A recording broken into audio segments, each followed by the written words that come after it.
Social media প্ল্যাটফর্মে যেমন ইতিবাচক দিক রয়েছে তেমনি রয়েছে এর নেতিবাচক প্রভাব, যার প্রতিফলন ঘটছে সমাজের বিভিন্ন স্তরের মানুষের মধ্যে, বিশেষ করে শিশুদের মধ্যে।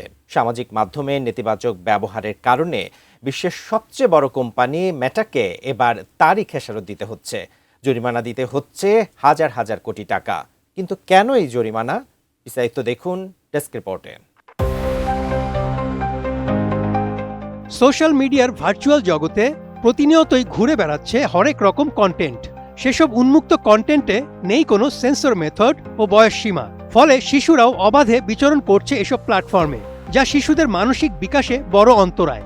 বিশ্লেষকদের মতে এই প্ল্যাটফর্মগুলো শিশুদের যৌন নিপীড়ক হিসেবে কাজ করছে এবং তারা ভার্চুয়ালি যৌন নির্যাতনের শিকার হচ্ছে।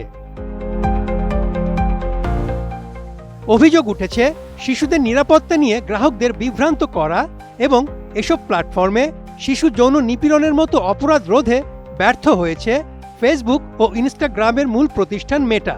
ফলে মেটাকে 37,50,00,000 মার্কিন ডলার বা বাংলাদেশি মুদ্রায় প্রায় 4,500 কোটি টাকা জরিমানা করেছে যুক্তরাষ্ট্রের মেক্সিকোর একটি আদালত। এটি প্রথম কোনো জুরি ট্রায়াল যেখানে সোশ্যাল মিডিয়া প্ল্যাটফর্মে সংগঠিত অপরাধের জন্য মেটাকে দায়ী করা হলো। 5+ স্টার রেটিং প্রাপ্ত দেশের সর্বোচ্চ বিদ্যুৎ সাশ্রয়ী ওয়ালটন এসি স্মার্ট কমফোর্ট এখন নেক্সট লেভেলে। নিউ মেক্সিকোর অ্যাটর্নি জেনারেল রাউল তোরেস 2023 সালের ডিসেম্বরে মেটার বিরুদ্ধে মামলাটি দায়ের করেন। ওই বছর এপ্রিলে প্রকাশিত এক অনুসন্ধানী প্রতিবেদনে দেখানো হয় ফেসবুক ও ইনস্টাগ্রাম শিশু পাচার ও যৌন শোষণের একটি বাজারে পরিণত হয়েছিল, যা মামলায় গুরুত্বপূর্ণ প্রমাণ হিসেবে উপস্থাপিত হয়।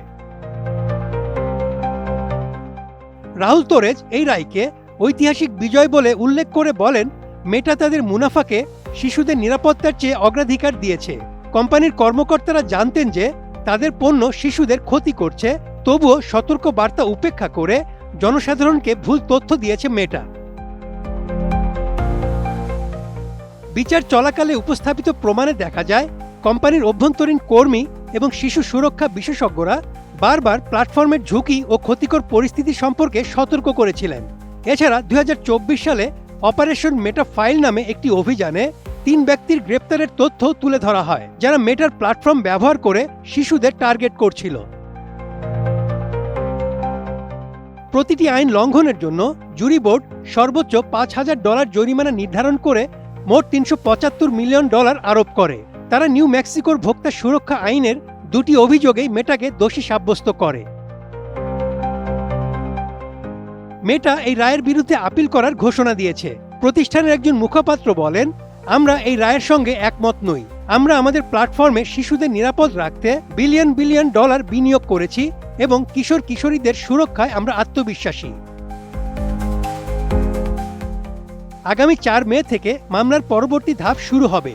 এতে আরও আর্থিক জরিমানা এবং প্ল্যাটফর্মে শিশুদের নিরাপত্তা জোরদারে বাধ্যতামূলক পরিবর্তনের দাবি জানানো হবে। এর মধ্যে বয়স যাচাই ব্যবস্থা কার্যকর করা, অপরাধীদের অপসারণ এবং এনক্রিপ্টেড যোগাযোগে নিয়ন্ত্রণ আরোপের মতো পদক্ষেপ অন্তর্ভুক্ত রয়েছে। এদিকে মেটার বিরুদ্ধে লস অ্যাঞ্জেলেসে আরেকটি মামলা চলছে, যেখানে শতাধিক পরিবার ও শিক্ষা প্রতিষ্ঠান অভিযোগ করেছে মেটা স্ন্যাপ, টিকটক এবং ইউটিউবে ইচ্ছাকৃতভাবে আসক্তিকর প্ল্যাটফর্ম ডিজাইন করে শিশুদের মানসিক স্বাস্থ্যের ক্ষতি করছে। Desk report, ATN news.